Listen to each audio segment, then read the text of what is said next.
Hey, what's up everyone? This is Anthony from Anthony's Customs, and for this review we are looking at my newest custom, which is an original design or concept design for Nightwing. I had a customer contact me. He said he originally wanted a Young Justice Nightwing, and then through talking to him back and forth, we ended up deciding on using the Winter Soldier Steve Rogers or Captain America upper body with the Winter Soldier lower body.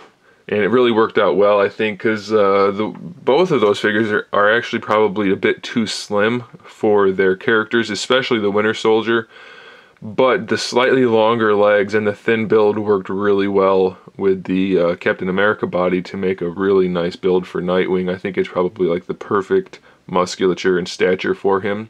So I was pretty happy with that combination. I wasn't quite sold on the Winter Soldier legs when we first talked about that. The customer said he wanted those, so I did it, and it was a good idea. They definitely worked out for this figure. They're still too slim for Winter Soldier, I think, but for Nightwing, I think they work nicely. Then he also told me he wanted the eskrima, or the sticks, if you want to call them sticks, not on his back, but on his belt. And so I said, well, if you're going to have him hang off the side of the belt, let's just repurpose the Winter Soldier belt.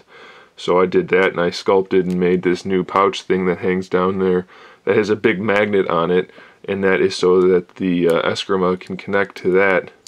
And the reason I put one magnet on there like that is so that you can move them around however you want. You can hang them down low like that, you can put them up high, you can turn them, you can pretty much put them however you want to put them, and then that gives you a little bit more options. And these are made out of stainless steel that is still magnetic, and then I just cut it off and then polish the ends to give them a nice look. And if you don't want to have that big magnet showing when you're not using it, I made a magnetic pouch that can go on there, and then that's that. So that hides that pretty well.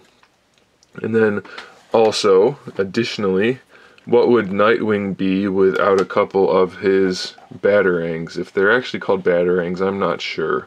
But his weapons that aren't quite bats, but they're like batarangs. So I made a couple of those, made them look like they were kind of like brushed aluminum or brushed steel or something like that.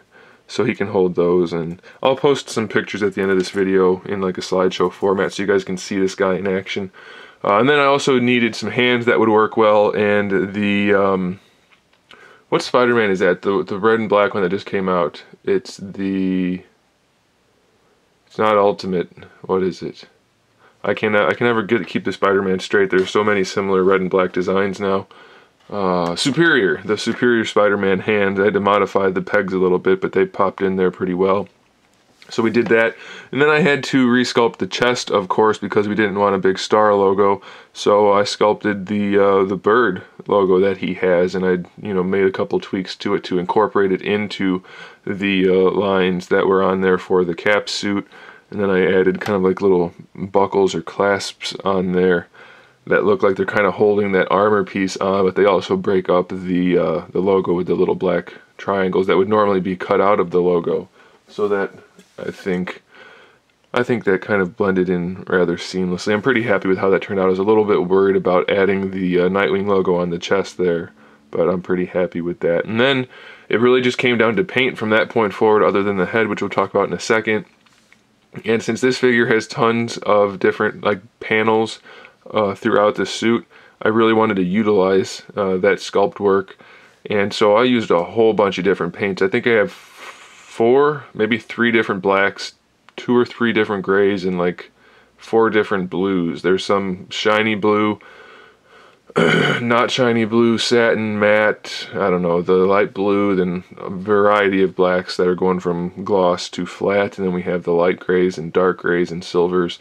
And hopefully you can kind of see all the different shades and colors in there in the camera. I don't know if that's going to actually show up though because of the harsh lighting. In person it's there though, you're going to take my word for it.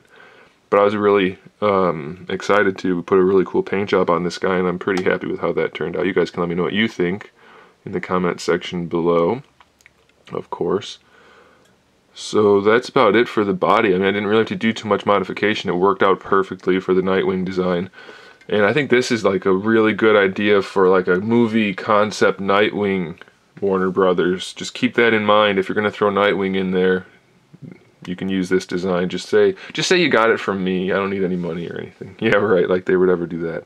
And so then we needed a head. Of course, we needed a head because Nightwing is not Captain America. So I took the Steve Rogers, which is the unmasked Captain America head, which I really liked the face sculpt, but the hair wasn't doing it for me. So I put new hair on him by sculpting a whole new set of hair, whatever you want to call it, a new head of hair. And then of course I just sculpted the Nightwing mask on there as well. And I kind of just made up my own design for it, since it's changed so many times from just a V to the domino mask to the really elaborate Arkham City's mask. So I just kind of started with like a domino shape and flared out a little bit more at the cheekbone, and then brought the spike down. There's a little spike on the nose, and then a larger kind of double spike on the top there, just to break it up. I didn't want to just have a standard domino style mask. Then the mask is kind of a glossier blue, and then of course the full white eyes, because I think Batman characters always need to have the full white eyes. So that's pretty much it. I'll give you guys a quick measurement just in case you're curious. He stands about 6 3/4 inches tall, a little bit less than that. In this figure, this base body, he really has really decent articulation, so make sure you stick around for the photos at the end there. And make sure you subscribe to the channel so you can see my upcoming figure reviews, custom figures, and other good stuff. And in the meantime, keep collecting.